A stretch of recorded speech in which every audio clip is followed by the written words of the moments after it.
As soon as I see you move your head, I can't keep a straight face.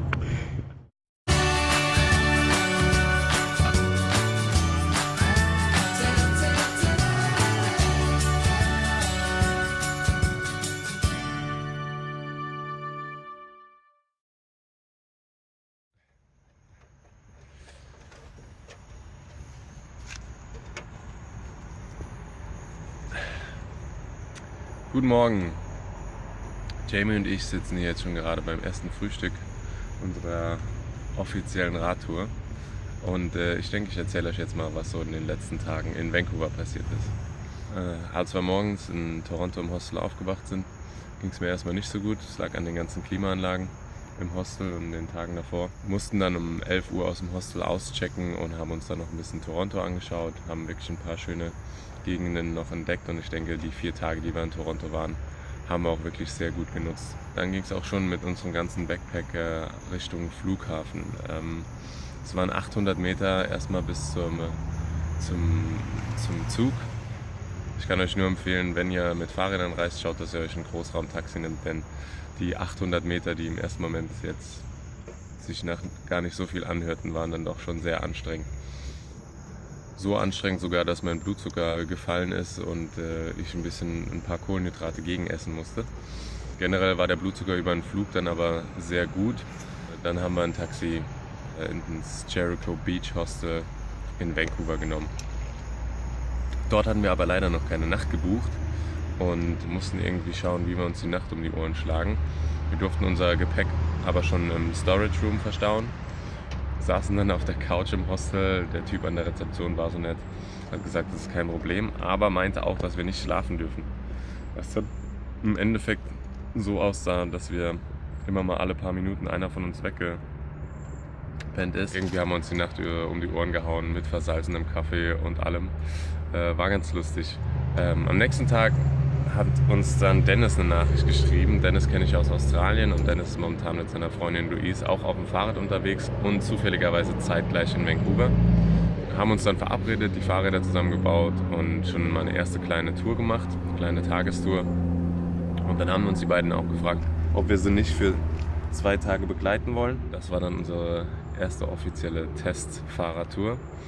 Die war auch wirklich super, die Landschaft war einfach wunderschön. Wir haben uns nach Lions Bay aufgemacht, haben dort neben der Autobahn unsere Zelte aufgeschlagen, weil wir nichts anderes gefunden hatten. War am frühen Morgen und abends noch ein bisschen laut wegen den Autos, aber die Aussicht war einfach der absolute Hammer.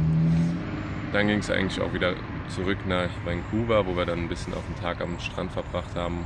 Und dann haben wir uns versucht, aus Vancouver zu entfernen, denn wir hatten unsere Hostelnächte umgebucht, aber für den zweiten Tag eben auch noch keine Hostel reserviert und haben uns dann noch entschlossen, weiterhin mit Dennis und Louise zu campen und ein bisschen aus der Stadt rauszufahren. Als wir an dem Abend schon fast die Hoffnung aufgegeben hatten, einen richtig guten Campingspot zu finden, haben wir Angela kennengelernt und ihren Mann, die uns eingeladen haben, im Garten zu übernachten. Das war wirklich super cool. Der Mann von ihr designt seine eigenen Blumen, keine Ahnung, sowas habe ich vorher noch nie gehört. Es war super toll. Angela und ihr Mann waren extrem gastfreundlich. Bevor ich es vergesse, Angela hatte auch noch ihren Hund Seppel, denn ihre Mutter ist Deutsche. Und ja, war einfach ein wunderschöner Abend, eine wunderschöne Nacht dort.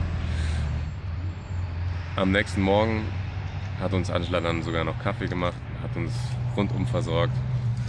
Dann hieß es auch schon wieder Lebewohl zu sagen. Dennis und Louise haben sich in Richtung USA aufgemacht. An der Stelle liebe Grüße, ich hoffe alles läuft soweit sehr gut. Jamie und ich sind wieder zurück ins Hostel gefahren, wo wir dann noch 2-3 Nächte geblieben sind, was auch wirklich nötig war, weil wir gemerkt haben bei diesem kleinen Testtrip, dass wir noch ein paar Sachen kaufen müssen, damit wir auch wirklich gut ausgestattet sind. Das haben wir dann auch alles erledigt. Haben uns dann dazu entschieden, gestern, wir sind erst gegen 12 Uhr oder 1 Uhr aus dem Hostel weggekommen und mussten 36 Kilometer zur Fähre fahren mit dem Fahrrad.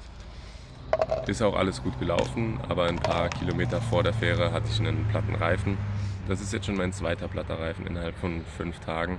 Der erste, den konnte ich mir gar nicht so wirklich erklären.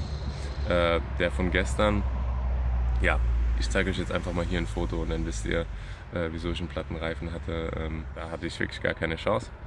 Hat uns gestern so 40 Minuten gekostet, aber sind dann doch noch rechtzeitig zur Fähre um 7 Uhr am Terminal angekommen. Die Fahrt mit der Fähre war wunderschön. Die Landschaft ist einfach toll, haben den Sonnenuntergang dabei auch noch gesehen. Dann wurde es extrem schnell dunkel, als wir hier angekommen sind auf Vancouver Island.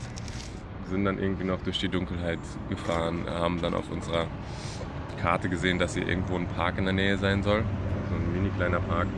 Und der hat uns dann auch jetzt wirklich das Leben gerettet. Da haben wir unsere Zelte aufgeschlagen. Heute Morgen mit einer Eule vorm Zelt aufgewacht, haben unsere Zelte jetzt zusammengepackt und alles. Und jetzt sitzen wir hier beim Frühstück. Ich werde jetzt versuchen, die nächsten Tage wirklich sehr regelmäßig zu dokumentieren, also immer wieder mal ein paar kleine Videos zu machen, dass man wirklich so Tag für Tag sieht, wie das Ganze gelaufen ist. Ich habe mittlerweile wieder meinen Sensor am Arm, wo ich meine Blutzuckerwerte wirklich super kontrollieren kann. Schon mal ein kleiner Ausblick. Ich habe seit gestern Mittag eigentlich nur 2 Einheiten Insulin gespritzt und mein Langzeitinsulin stark reduziert. Bisher macht mir der Fahrradtrip deswegen ziemlich Spaß, weil ich sehr viel Insulin einsparen kann. Alles Weitere dann aber in der nächsten Folge. Vielen Dank, dass ihr nochmal dabei wart und wir sehen uns beim nächsten Mal. Ciao.